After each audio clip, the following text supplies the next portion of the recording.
ইব্রাহিম বিন Adham আল্লাহর ওলি বললেন, বাবারে তুমি আমার দরবারে ক্লাস করতে পারো, কিন্তু একটা শর্ত আছে। বলেন হুজুর কি শর্ত? 12 বছর পর্যন্ত তুমি আমার তাহাজ্জুদের পানি জোগাড় করে দিবা। কত বছর? কিসের পানি?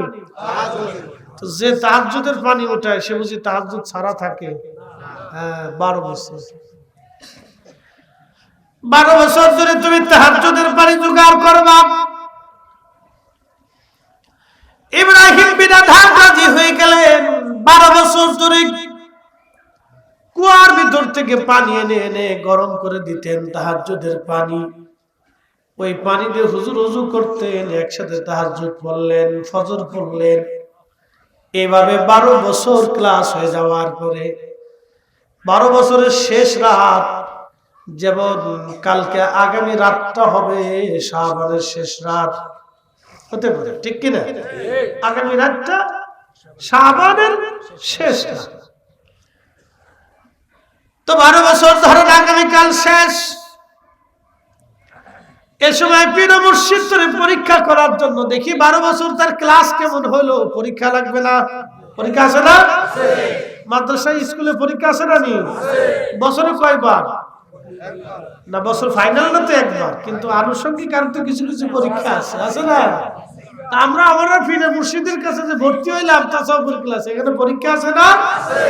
এই অনেকে পাস করে, অনেকে পাস করে না। আমার পীর তার পীরের দরবারে 30 বছর ক্লাস করছে। 30 বছর। অনেকে বলে থাকেন যে কোন মাদ্রাসায় পড়ছে, কি পাস করছে। তো পাস কোর্স দিয়ে ওলি হয় না। ওলি হয় হলো তাকওয়া। কোরআন বলছে ইন্না আকরামাকুম ইনদাল্লাহি আতকাকুম। আল্লাহর কাছে সেই সম্মানিত যার অন্তরে তাকওয়া বেশি। ও দিন মজুর হতে পারে, রিকশাওয়ালাও হতে পারে, 100 কোটি টাকার মালিকও হতে পারে। যার অন্তরে তাকওয়া বেশি আল্লাহর দরবারে তার দাম বেশি। কথা বলেন না, ঠিক কি না? তাকওয়া নাই, দাম নাই। ফরিদ শামসুল তোমার বক্তা তক্তা হয়ে গেছে, সাদা কাম হবে না। এই বক্তাগিরি দিয়ে কাজ হবে না, কোন লাভ নাই। তাকওয়া বেশি, দাম বেশি। তাকওয়া নাই, দাম নাই। সে ঢাকা ইউনিভার্সিটির চ্যান্সেলর হলো, ভ্যালু নেই। মক্কা ইউনিভার্সিটির চ্যান্সেলর হলো 4 পয়সাও দাম নাই। আর আল আজহার বিশ্ববিদ্যালয়ের চ্যান্সেলর যদি হয়, তাকওয়া যদি কলবে না থাকে, আল্লাহর দরবারে 4 পয়সাও দাম নাই। অনেক বড় ক্লাস। 12 বছর পরে পরীক্ষা হবে। হযরতে ইব্রাহিম বিন আদহাম রাহমাতুল্লাহ আলাইহি তার পীর ভাইকে বলে দিলেন, বাবা পানি উঠানো নিয়ে তুমি ইব্রাহিম বিন আদহামের সাথে ঝগড়া বাঁধাবা, দেখো তার আচরণ কেমন, বাকিটা আমার কাছে এসে বলবা। তার এক পীর ভাই চলে গেলেন ওই রাত্রে তাহাজ্জুদের সময়, পানি উঠানো নিয়ে ঝগড়া বাঁধাই দিলেন। আমাদের তো সাধারণত ঝগড়া বাঁধতে গেলে অনেক রাগ এসে যায়। রাগ আসে না? রাগ এসে যাওয়ার পর তার বুকে, তুই আমার চিনেন? আমার বাপ ওইরকম, আমার চাচা তোমার অভিযান, তার শ্বশুর সিরাজ তোর দেখে ছাড়বো আজকে, দাঁড়া। শয়তানের মাস সালাম। শয়তানের খুশি কে চালাও। আত্মহংকারের ভিতর চলে গেছে, ওটা চিরাজ। ইব্রাহিম বিন আদহাম রাহমাতুল্লাহ তো বাচ্চা ছিল। তো পীরের সাথে পানি উঠানো নিয়ে ঝগড়ার এক পর্যায়ে তার ভিতরে সেই বাদশাহী স্বভাব এসে গেল। আশার সাথে সাথে পীর ভাইকে এক থাপ্পড় মারতে,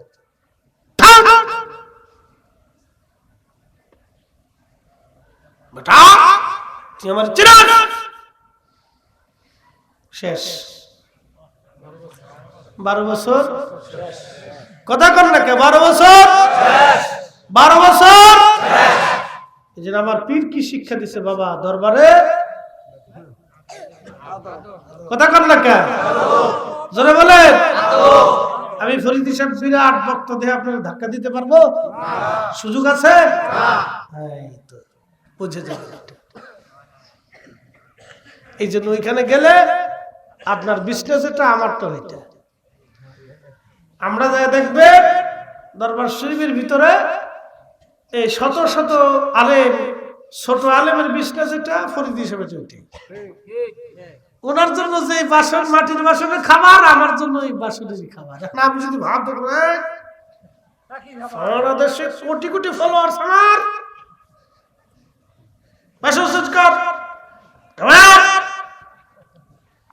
বুঝলেন ফরিদি সাহেব শেষ।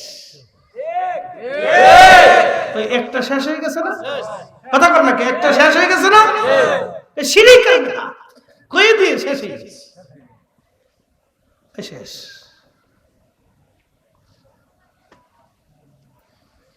এই জন্য আমার পীর মুর্শিদ বলছেন, এলেমের বাহাদুরি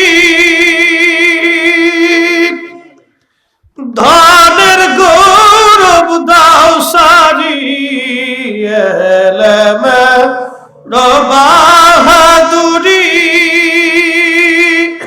ধনের গৌরব দাও সারি, কামেলের পদ তলে জীবনটুকু দাও ঢালি। 12 বছর আমি থাকছি, জীবনে কারোর সাথে বেয়াদবি করছি আমার মনে পড়ে না। 12 বছর থাকছি, পচা খাবারও দিছি, ডাল দিয়ে খেয়ে উঠে চলে আসছি, কথা বলি নেই, কারণ আমার রিজিকে যেটা আছে সেটাই। খাবার নষ্ট করছি, তখন তো ছাত্র বয়স, শরীর গরম, কথা ঠিক কিনা? খাবার তখন, তারপরেও ওটা নষ্ট করার কোনো সময় মনস্কামনা আসে। মা বলে দিছে সাবধান, আল্লাহর ওলির দরবার, অনেক বড় ওলির দরবার। তিনি এমন কাশ্মী ওলি ছিলেন, এত বড় কাশ্মী ওলি আমি জীবনে দেখিনি। আল্লাহর কসম, আজকে গোপন কথা বলি আপনাদের সামনে, আমি তখন দাখিল পরীক্ষা দিই, তখন আমার মামাতো ভাই আর আমি দুইজন। তো হুজুর সাক্ষাৎ দিচ্ছে, তো মানুষেরা সাক্ষাৎ নিচ্ছে, কেউ কথা বলতেছে। তখন হুজুর হুইল চেয়ারে, কথা বলতেন না, অলটাই মাথা নিচু করে জিকিরের হালতে থাকতেন। এই যারা দেখছেন কথা কর না কেন? হুইল চেয়ারে থাকা অবস্থায় হুজুর কেবলা মাথা নিচু করে সবসময় জিকিরের হালতে থাকতেন। কেউ যদি নালিশ দিত, ফরাদ ভাই ছিল, উনি হুজুরের কাছে বলতেন, বাবা এই মেয়ের বিয়ে হয় না। হুজুর আস্তে করে উঠে ছোট্ট একটা কথা বলতেন, ফরাদ ভাই এসে বলতেন, হুজুর কেবল এই বলছেন, চলে যান, আর কোন কথা নাই, এক কথা শেষ। আমি দূরে দাঁড়িয়ে রয়েছি, আমার মামাতো ভাই নালিশ দিতে গেছে, আমার পেট ব্যথায় নালিশ দেব। আমি মনে মনে চিন্তা করছি, হুজুরের কাছে আজকে বলবো আমি বড় মৌলানা হইতে চাই। আল্লাহর কসম, এই মাহফিল সাক্ষী, আমার নিয়ত যে আমি বড় মৌলানা। তো আমি এই নিয়ত করে হুজুর কিবলার সামনে দাঁড়াইলাম। তো অনেকে কদম বসে করতেছে, এই দৃশ্যটা আমার কাছে একটু বিদঘুটে লাগে, যে মানুষ কদম বসে করতেছে, এই সেজদা হয়ে গেল না। তো আমার কাছে এরকম মনে হচ্ছে। তা আমি কাছে গেলাম না, আমি দূরে দাঁড়াই, কিন্তু দাঁড়াইছি আদবের সাথে দাঁড়াইছি। তা আমি দূরে দাঁড়াই দাঁড়ায় দেখতেছি, আল্লাহর কসম করে বলে সেই চেহারাটা এখনো আমার চোখে আসে। হুজুর কিবলা মুরাকাবা থেকে উঠে, আমি দূরে দাঁড়াইছিলাম পাশে, মুরাকাবা থেকে এরকম মাথাটা উঠাইয়া হুজুর কিবলা আমার দিকে কিছুক্ষণ তাকাইল।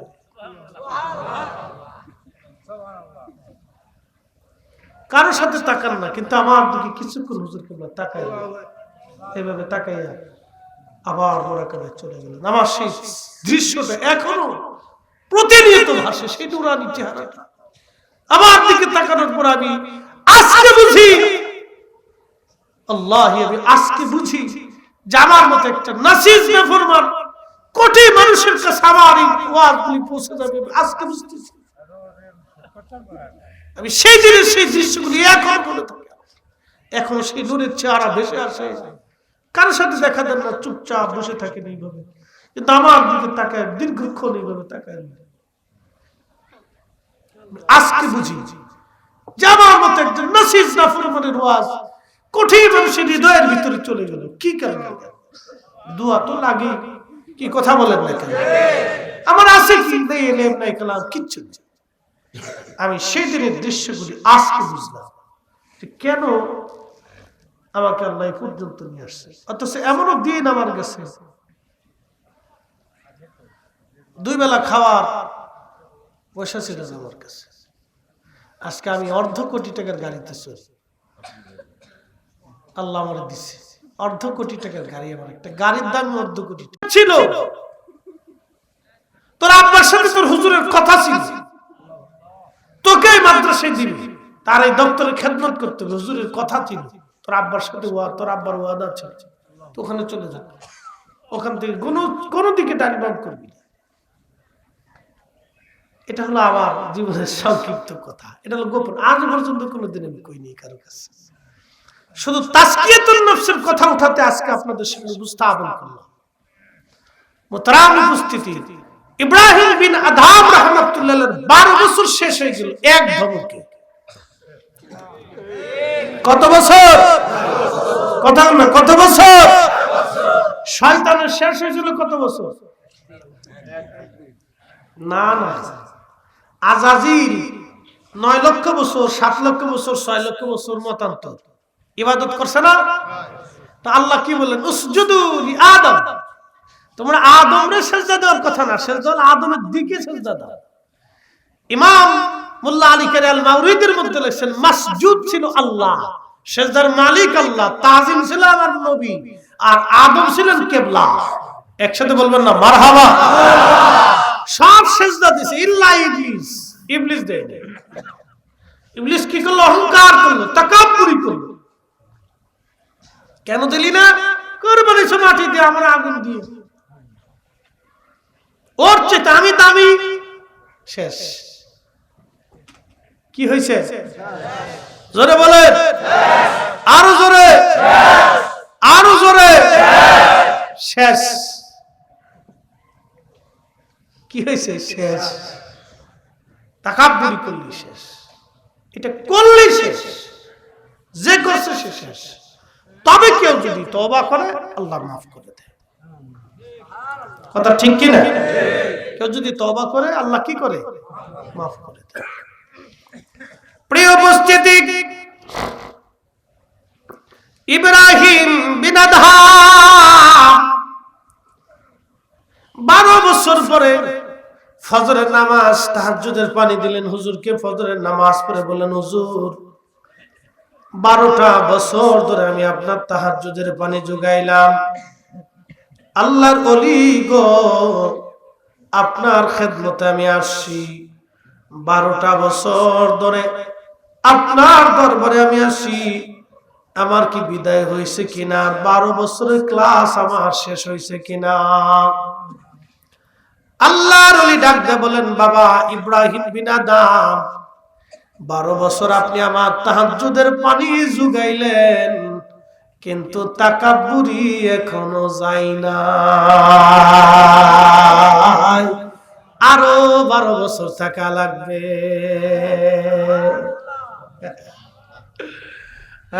এটার নাম তাসাউফের ক্লাস। আমরা কামিল পাস করছি, এই ক্লাস আলাদা, আর ওলিদের তাসাউফের ক্লাস আলাদা।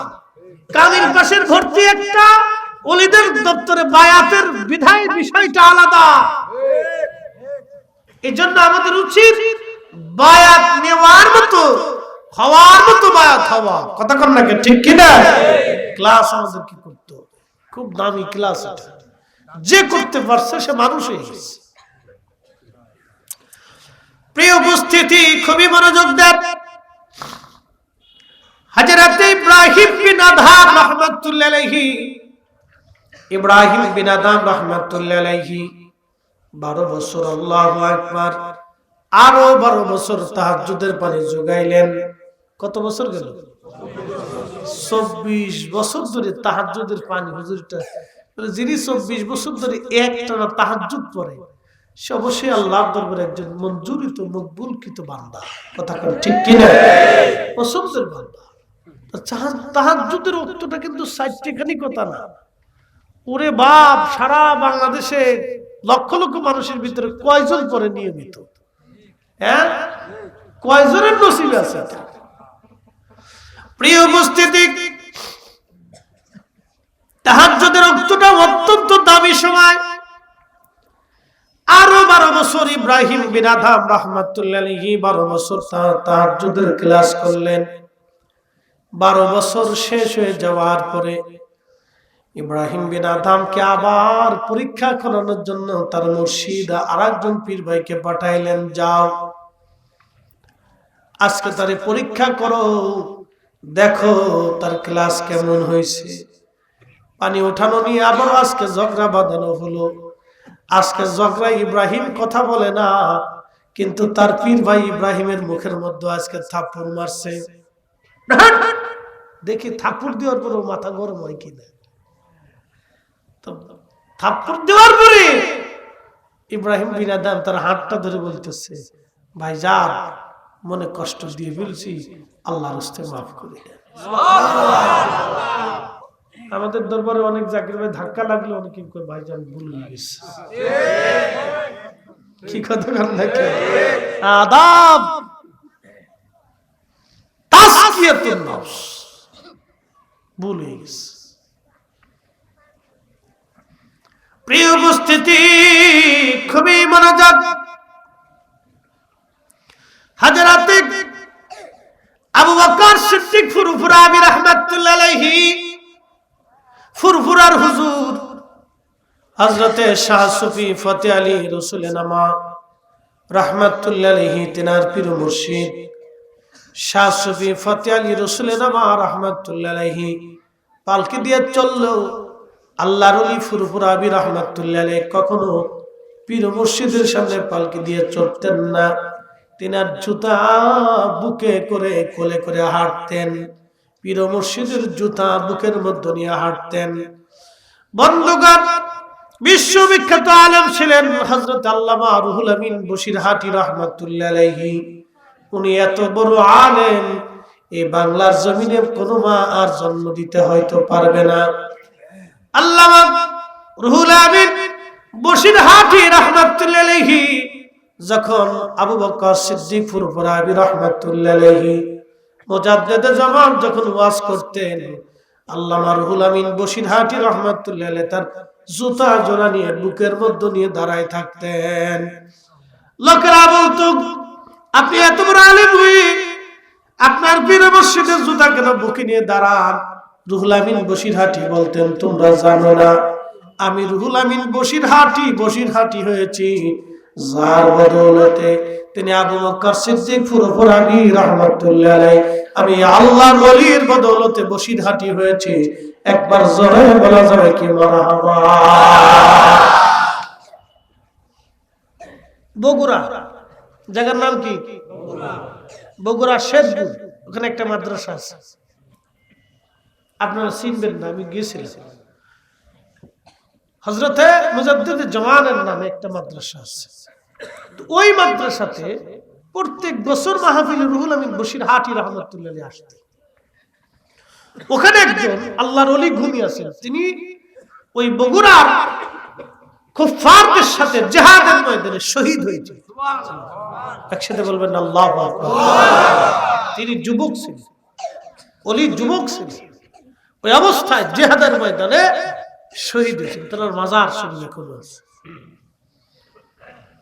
রুহুল আমিন বসিরহাটি রাহমাতুল্লাহি আলাইহি তিনি ভারত থেকে ওই এলাকায় মাহফিল আসছেন, কিন্তু একটা ব্রিফকেস ছিল, ওটা তালা মারা, কিন্তু চাবি বাড়িতে রেখে আসছে। ওইভাবে উনি চলে আসছে। চলে আসার পরে এখন এই ব্রিফকেসের চাবি নাই, কি একটা চিন্তা, দুশ্চিন্তার ভিতরে পড়ছে, তালা ভেঙে ফেলতে হবে। তো রাত্রিবেলা ওই মাদ্রাসার মাহফিল থেকে আরেকটা মাহফিলে তিনি যাবেন, ওই মাহফিল শেষ করে ওইখান থেকে ওনাকে নিয়ে গেছে পরবর্তী মাহফিল। তো উনি ঘুমাই রয়েছে, তাহাজ্জুদের সময় স্বপ্ন দেখতেছেন যে এক যুবক সুদর্শন চেহারা, খুবই সুন্দর এবং সুঘ্রাণময়, উনি স্বপ্নে এসে চাবিটা দিয়ে বলতেছেন, বসিরহাটি এই যে আপনার চাবি। তো বলতেছে আপনি কি? বলে কালকে যার মাজারের পাশে মাদ্রাসায় মাহফিল করছেন আমি সেই মাজারওয়ালা।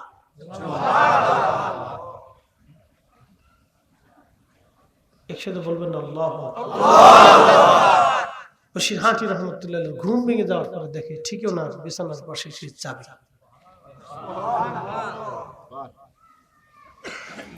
এগুলি আপনাদের কি আমরা দলিল দিয়ে বুঝাইতে পারবো না, জগৎটাই আলাদা।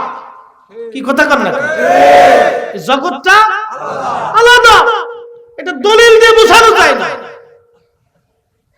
মা সন্তানকে ভালোবাসে, কেন ভালোবাসে এটা দলিল দিয়ে বোঝানো যায় না। যাবে যায় না, সব দলিল দিয়ে হয় না।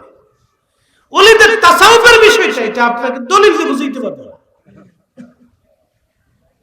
এটা দলিল দিয়ে বুঝাইতে পারবো না। প্রিয় উপস্থিতি, হাজিরিন, এগুলো ওলিদের দোয়া। ওলিদের দোয়া আলাদা জিনিস, সম্মান মর্যাদা দুনিয়ার কোন মানুষ এটা দেয় না, এটা আল্লাহর আসমান থেকে আসে। কথা বলে ঠিক কিনা?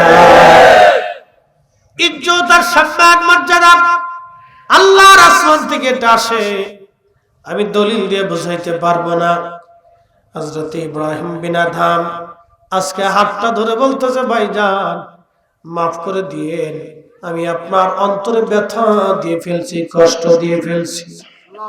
24 বছর পরে ইব্রাহিম বিন আদহাম রাহমাতুল্লাহ আলাইহি ওনার পীর মুর্শিদের সামনে দাঁড়াইলেন, হুজুর আজকে কিয়ামতটা কবুল হইছে নি? 24 বছর ধরে তাহাজ্জুদের পানি জোগাড় করি। আল্লাহর ওলি বলে দিলেন, বাবারে যান, 24 বছর পরে আজকে আপনার তাকাব্বুরি ধ্বংস হয়েছে, তাসকিয়াতুন নফস আপনার কবুল হয়ে গেছে।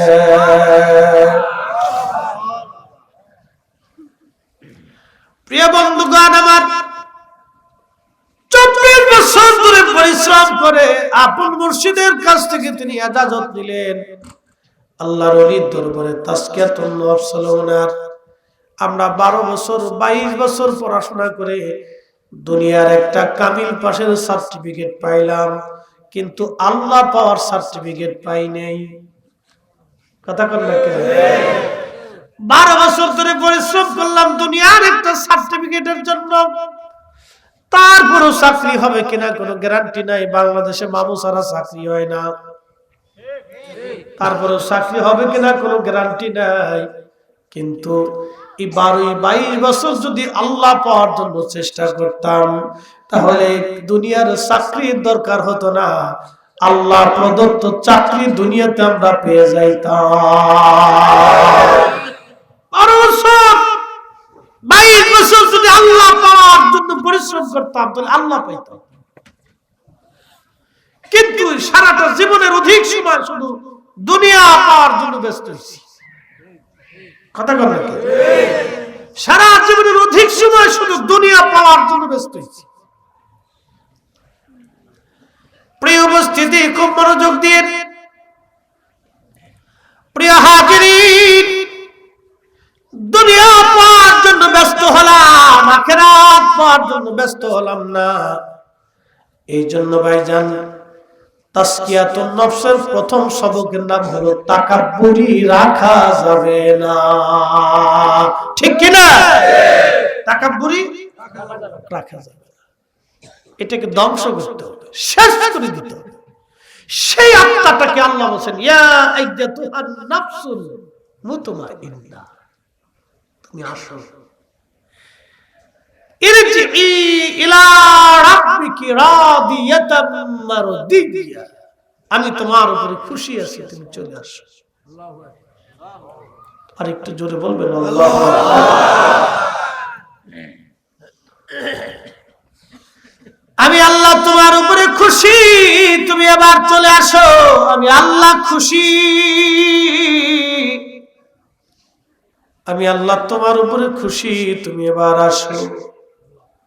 ফাদখুলি ফি ইবাদি ওয়াদখুলি জান্নাতি।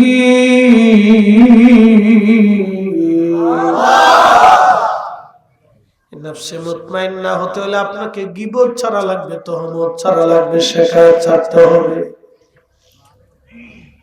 কুখায়াতগুলি ছেড়ে দিতে হবে। তাহলে আপনি নফসে মুতমাইন্নার অধিকারী হতে পারবেন। এই যে মাহে রমজান আসতেছে, আল্লাহ বলেন আমার ইমানদার, ইয়া আইয়ুহাল্লাযীনা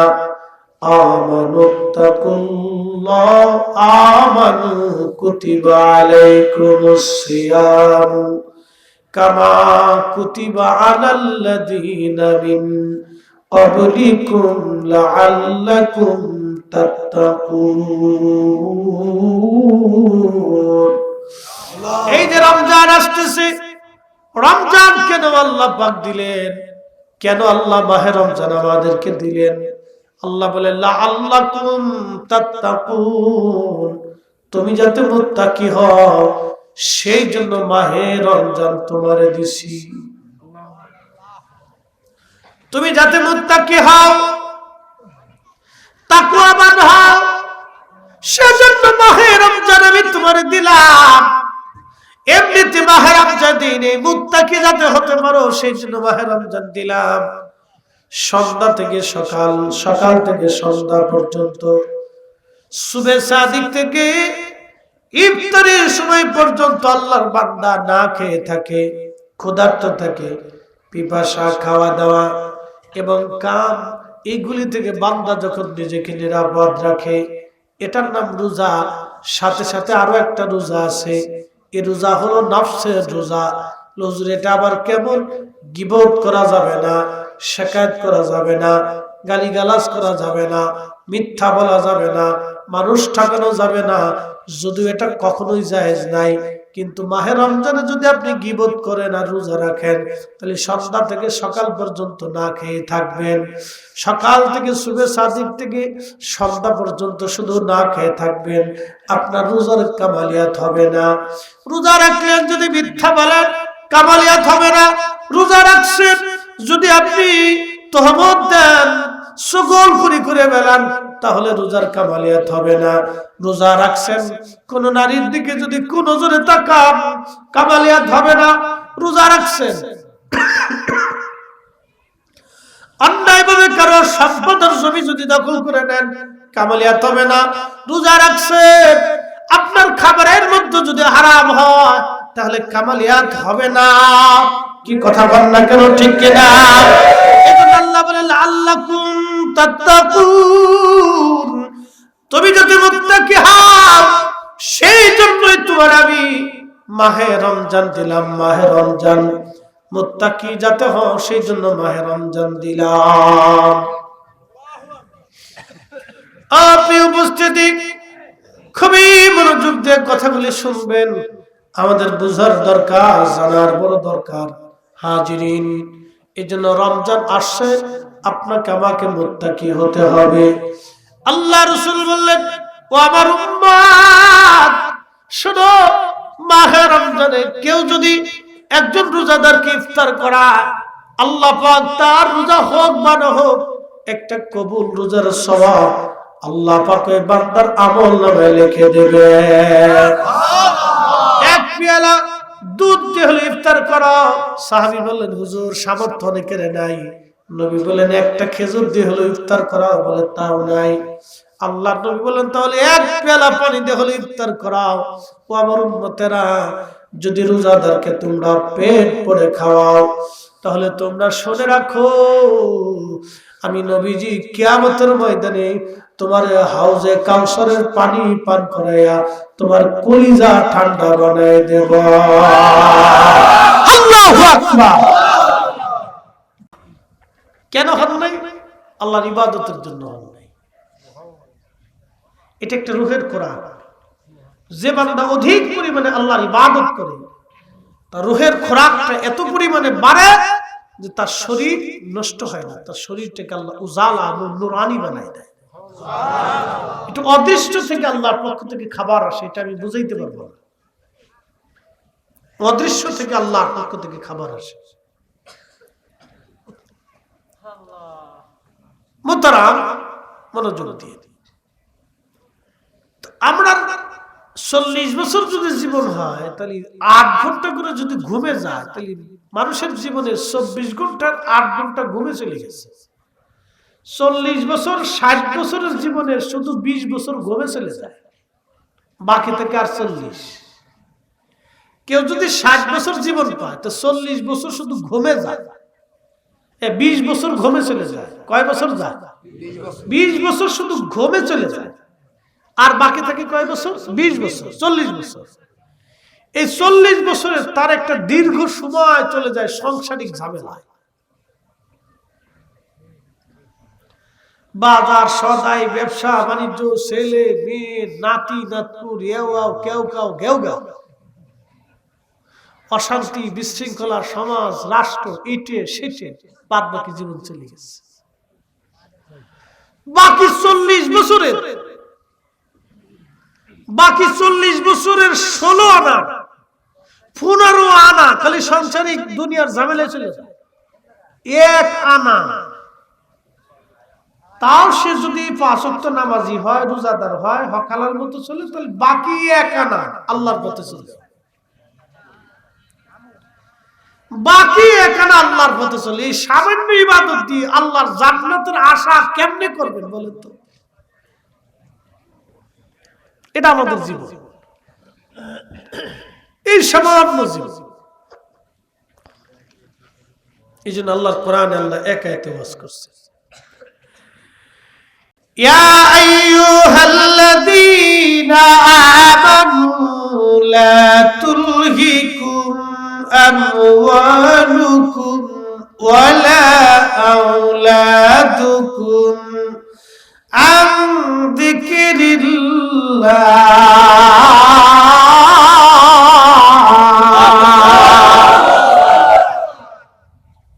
কথা কার? আল্লাহ। হে ইমানদার, হে ইমানদার, আল্লাহ রাব্বুল আলামিন বলতেছেন সম্পদ এবং সন্তানের প্রেমে পড়ে, সন্তান এবং সম্পদের প্রেমে পড়ে তোমরা আমি আল্লাহর জিকির থেকে গাফেল হয়ো না, জিকির থেকে গাফেল হয়ো না। কত বড় ভুল আমরা করতেছি, হিসাব কষলে আপনার শরীর হিম হয়ে আসবে। আমি এদিকে আর যাব না, শেষ যেখানে রাখছিলাম কবরের যাত্রা। আহা মহাকাল, কতদিন আল্লাহর কোরআন বলতেছে এইভাবে, জাযাউহুম ইনদা রাব্বিহিম জান্নাতু আদনিন তাজরি মিন তাহতিহাল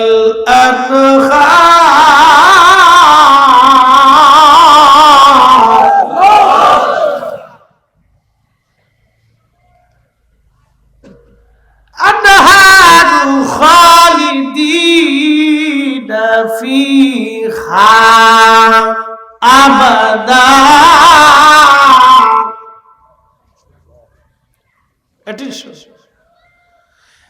আল্লাহ ডাক দিয়ে বললেন, হে ইমানদার, তোমাদের জন্য একটা জান্নাত আমি বানাইলাম, নহর প্রবাহিত হবে, খুবই সুন্দর। কোন চোখ কোনদিন সেটা দেখে নাই, কোন হৃদয় অনুভব করে না, এত সুন্দর জান্নাত তোমাদের জন্য বানাইছি। ইমানদার, কতদিন এই জান্নাতে থাকবা জানোনি?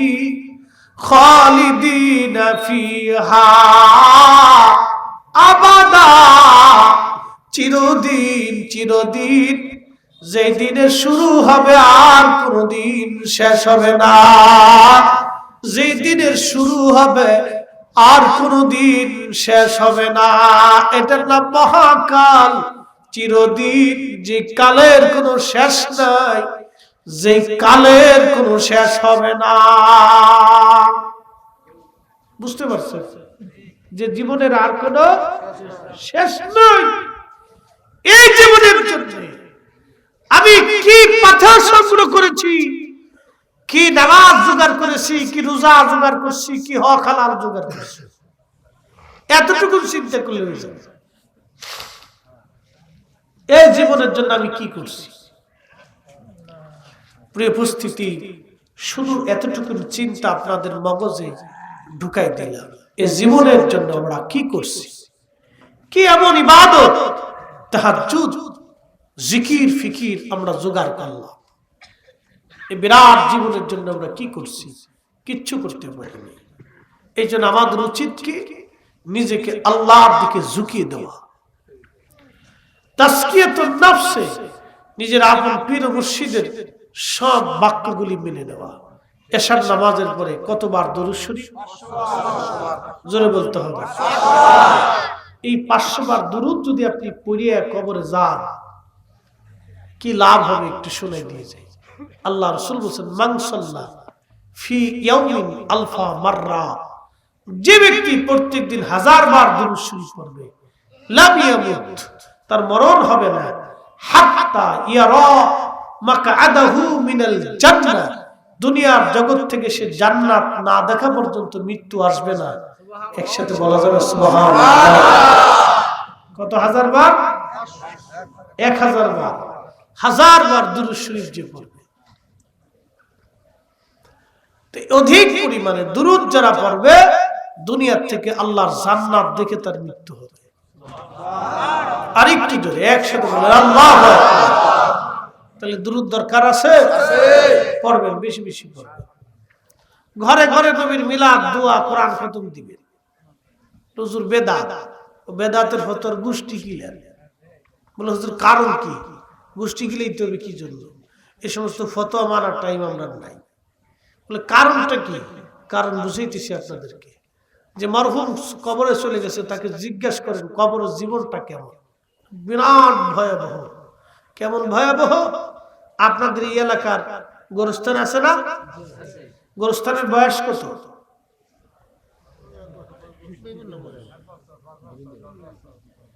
গোরস্থানের বয়স কত? আমি জিজ্ঞেস করছি গোরস্থান, গোরস্থানের একটা বয়স আছে না? কত বছর থেকে শুরু হয়েছে?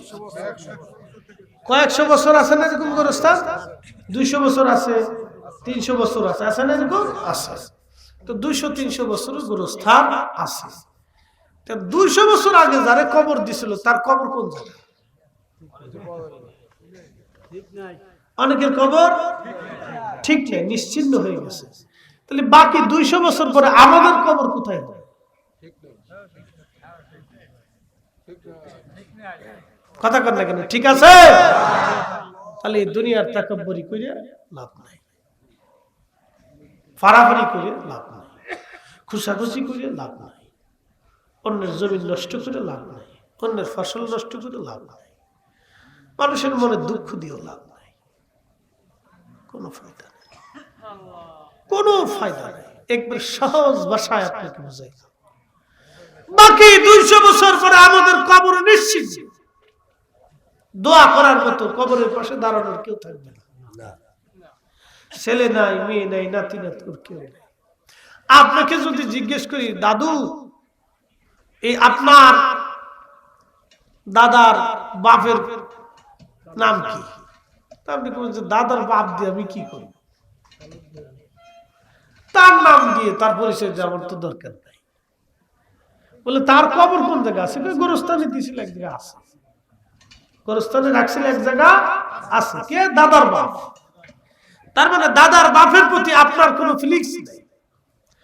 আপনি ইন্তেকাল করবেন, আপনার ছেলে কিছুদিন মনে রাখবে, তাও যদি ছেলে নামাজ রোজা জিকির আজকার করে, তাও একটু দোয়া খায় আব্বার কথা মনে পড়বে। আর যদি বেনামাজি হয় তো আর শেষ।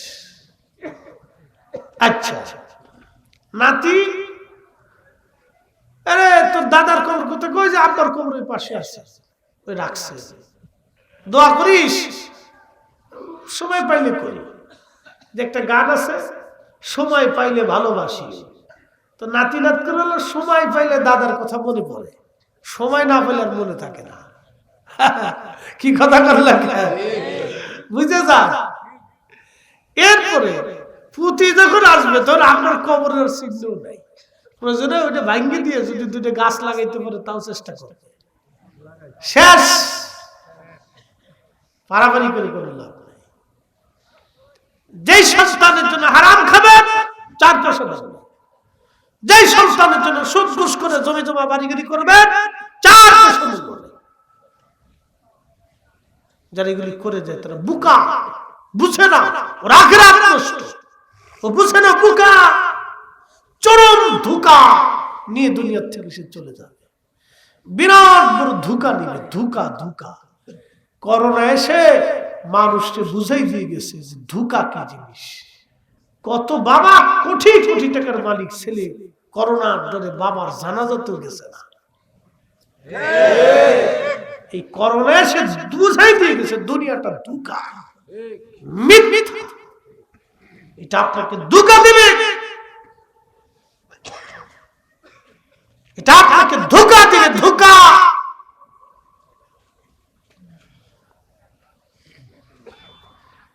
আমার শেষ হুজুর, কেন বাড়িতে বাড়িতে মিলাদ পড়াবো, কোরআন খতম দিব? এজন্যই দিবেন, এ মানুষগুলি বহু বছর আগে কবরে চলে গেছে, তাদের দোয়া করার আর কেউ নাই। আপনি যখন আপনার মিলাদ, কোরআন খতম, দোয়াগুলি তাদের কবরে পৌঁছাবেন, ওই কবর থেকে তারা অত্যন্ত খুশি হয় এবং আনন্দিত হয়। এই জন্য আল্লাহ রাসূল বলেন, নাহাইতুকুম আন জিয়ারাতিল কুবুর, কবর জিয়ারত নিষেধ করতাম, ফাজুরুহা, তোমরা অধিক পরিমাণে কবর জিয়ারত করো। কবরের পাশে দাঁড়াও, জিয়ারত করো তুমি কবর।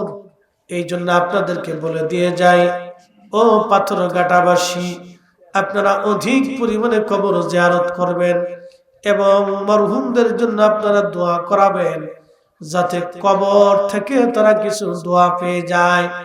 আওয়ালাদিন সলিহিন ইয়াদউ লাহু, নেক সন্তানের দোয়াগুলি বাবা মার কবরে পৌঁছায় যায়। আল্লাহ আমাদের প্রত্যেকের তাদের জন্য দোয়া করার তৌফিক দিন। আমরা সকলে আওয়াজ তুলে বলি আমিন। এসেছেন যত নবী সকলের ইমাম, সালাম নবী তোমায় হাজার সালাম, ইয়া নবী সালাম আলাইকা।